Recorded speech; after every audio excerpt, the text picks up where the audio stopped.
I tied the knot before I knew your names. That was the job. Get bodies through the checkpoint before the tide backed up past the harbor gate, and worry about whose bodies they were afterward. You were small, maybe 6 years by your people's count, in a traveling smock 2 sizes too big, and your sister had you by the collar, the way you hold something that might bolt. She was the one who mattered to the tally boards. You were just weight she was dragging toward the gate. I want to tell you I saw some resemblance to my own kids first. That ordinary tenderness moved my hands before my head caught up. It wasn't that. I saw the clipboard. Quay that week was the loudest quiet place I've ever worked. The actual noise was constant. Engines idling at the far piers, seabirds wheeling over the fish markets that hadn't yet closed, 400 pairs of feet shuffling on wet dock boards under a sun bright enough to bleach the color out of everything. But nobody spoke above a murmur.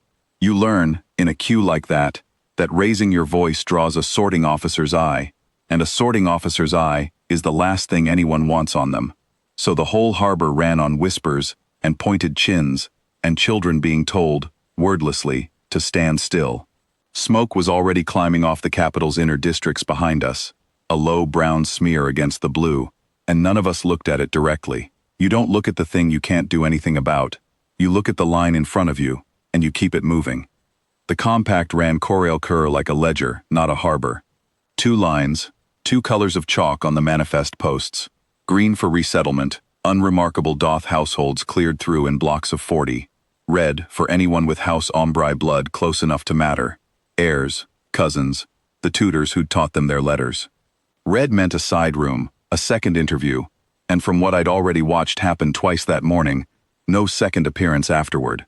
Sella had the wrong eye color banding on the back of her hand, the kind the compact's field officers had been trained that week to spot. You didn't. You were young enough, and unmarked enough, to have walked straight through green, and never looked back. She wouldn't leave you. I'll say that plainly, because it's the truest thing in this whole account, and it's not mine to take credit for. When the sorting officer reached for her wrist to peel her off toward the red line, she planted her feet on the dock boards and would not be peeled. That's a rare thing in a 6-year-old's grip on a person, and it's a rarer thing in an 11-year-old, holding steady against a man twice her size with a stamp in his hand. I've thought about that grip more than I've thought about almost anything I did that year. I didn't have authority to override a sort. I want you to understand that, because for a long time I let you believe I'd done something clever, and it deserves to be smaller than that. What I had was a coil of tarred mooring line looped on my belt for lashing crates, and I had read the compact's own manifest regulation 3 times that week, because it was badly translated, and I kept getting yelled at for logging things wrong. Section 4, Paragraph 2. Dependents travel under the sponsoring relatives line item. 1 line, 1 tag, 1 stamp. It existed so families wouldn't flood the desks with paperwork for every infant.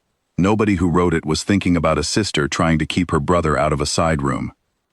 So I knelt down between you on the dock, out of the sorting officer's eye line for the 4 seconds it took, and I looped the cord twice around her wrist, and twice around yours, and tied a doubled reef knot in the middle, snug enough to hold, loose enough that neither of you would lose circulation before someone with better tools could cut it free. Then I stood up and told the officer, in the flattest voice I owned, that the boy was her sponsored dependent, tethered per regulation, and he could log them as 1 line, or he could call his supervisor over to argue procedure with me in front of a queue 400 people long that was already an hour behind schedule. He looked at the knot. He looked at his own manifest sheet. He was young for the job, younger than the men who'd run the 2 red line interviews I'd watched that morning, and I've wondered since whether that's why it worked. An older officer might have known enough to override the paperwork on instinct, the way a veteran learns to smell the exception before it's argued to him. This one still trusted the sheet more than his own judgment, because the sheet had never gotten him in trouble and his judgment might. Bureaucracies build the tools of their own defeat more often than anyone likes to admit, and he was tired, and the queue was long, and I was, by every visible signal, exactly the kind of tedious relief corps functionary who'd make his afternoon worse over a technicality if he pushed it. He looked past me once, at the 400 people waiting, and I watched him decide that I was not worth the fight. He stamped 1 tag, green. You didn't cry when it happened, which surprised me more than it should have. You watched my hands the whole time, very still, The way children go still when the adults around them have stopped making sense of the world out loud, and you're left reading it off their faces instead.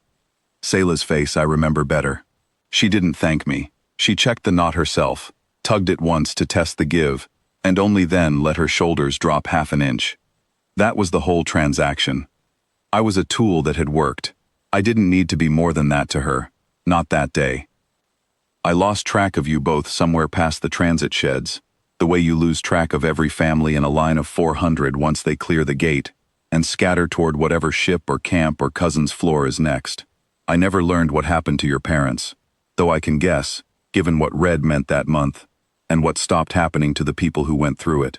I never learned your names until 11 years later, at a resettlement office 3 systems over, when a grown man with a scar through one eyebrow asked the desk clerk whether anyone still serving from the old Corail Quay relief roster might remember a knot. The clerk sent him to me because I was the only one left who'd worked that dock. He didn't recognize my face. Why would he? I'd been a stranger kneeling for 4 seconds 11 years before. One relief corps armband among dozens on a dock he'd been too frightened to look at closely. He'd grown into his height by then, filled out the shoulders that had been all sharp bone under that too big smock, and he stood in the doorway of that resettlement office with the particular stillness of a man who has rehearsed a question so many times he no longer trusts his own voice to ask it plainly. But he had the cord. He'd kept it. The actual doubled reef knot, cut whole from both wrists, that same night, by someone gentler with a blade than the situation required, and carried since then wrapped around a strip of cloth, in whatever bag survived each move after. Frayed to threads at both loops, tarred fibers gone gray, he set it on the counter between us, like it was the only document that had ever told the truth about him. I asked him, once we'd worked out who I was and who he was, whether he remembered any of it. He said he remembered my hands, and the smell of harbor pitch, and being certain, in the specific unreasoning way of a 6-year-old, that whatever I was doing to his wrist was the last solid thing standing between him and losing his sister. He didn't remember my face either. He'd been watching the knot the whole time, same as I had. Selah didn't make it past the following winter, a fever that swept the camps, not the compact, though by then, the distinction hardly comforted anybody. He told me that part flat, the way you learn to say the worst thing once you've said it enough times that it stops costing you anything new. He still had her, he said, for that one gate. Whatever came after came after. That gate she got to choose, and she chose him, and a stranger's rope had made the choosing possible instead of impossible.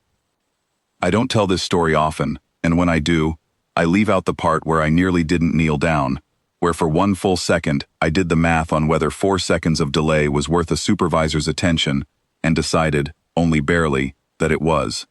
I leave that out because it isn't kind to myself, and because it doesn't change what the knot did once it was tied. But you should know it, since you're the one still wearing what's left of the cord, 20 years on, worn smooth now from your thumb worrying at it in bad moments. It was never clever. It was a regulation nobody had bothered to close, and a length of tarred line, and 4 seconds I almost didn't spend. You still have the knot. That's the whole of what I did. Everything after it was yours.